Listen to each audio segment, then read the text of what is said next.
UK07 rider, Lamborghini ते hospital, मेरे मौत के जिम्मेदार मम्मी पापा कलम और श्रेया.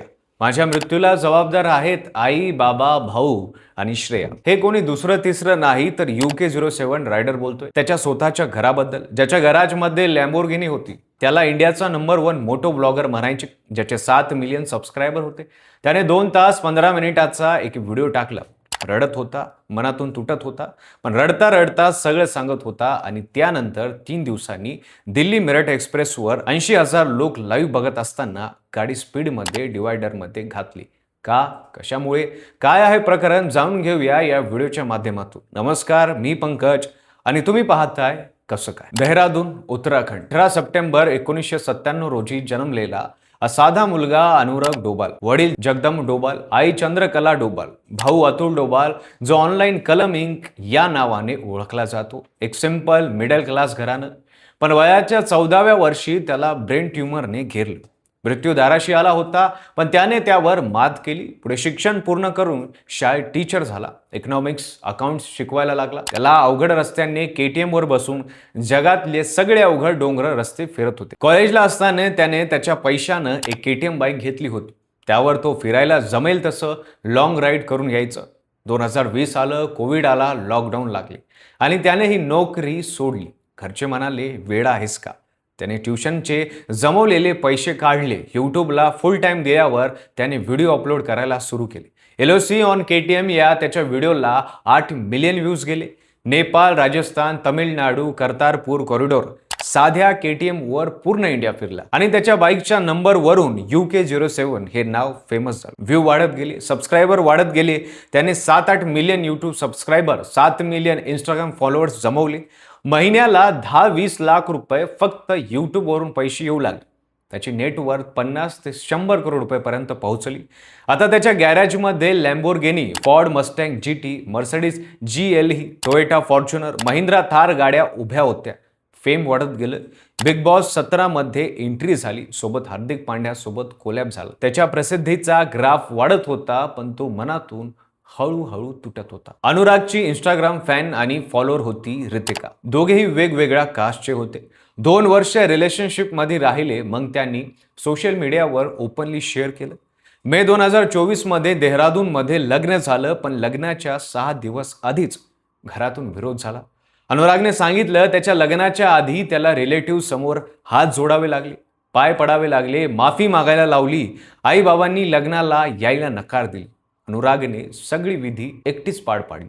विचार करा, लॅम्बोर्गिनी असलेला माणूस स्वतःच्या लग्नात एकटा होता. 9 मे 2025 रोजी रितिका पहिल्यांदा घरी आली. त्याच दिवशी मोठं भांडण झालं. त्यानंतर सगळं बदललं.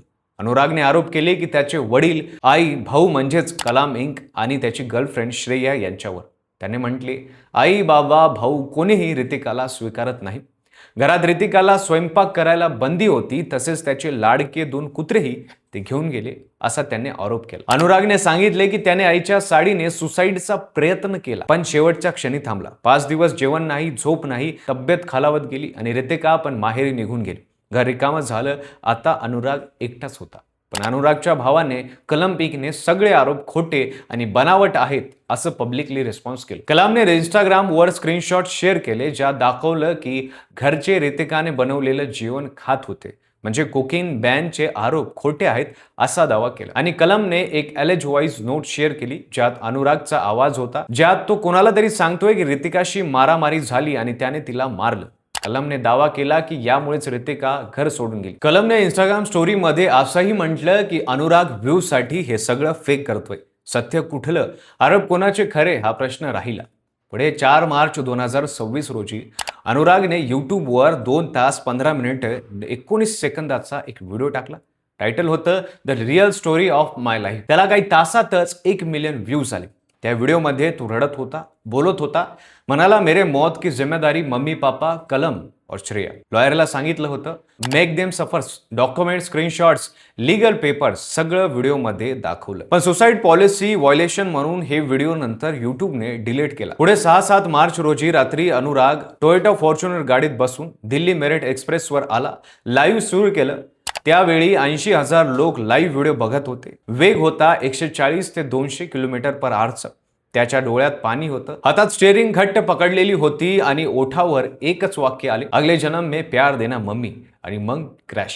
गाझियाबाद जवळ मसुरी येथे गाडी डिवायडरला धडकली आणि देहरादून लेनमध्ये उलटली.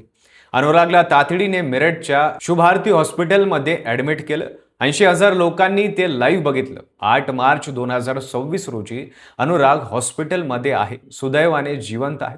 देशभरातून प्रेयर्स होत आहेत. आता एक प्रश्न येतो, लॅम्बोर्गिनी होती, करोड्स होते, मिलियन्स ऑफ फॅन्स होते, तरी हे का झालं? कारण आपल्या समाजात इंटरकास्ट मॅरेज अजूनही युद्ध आहे.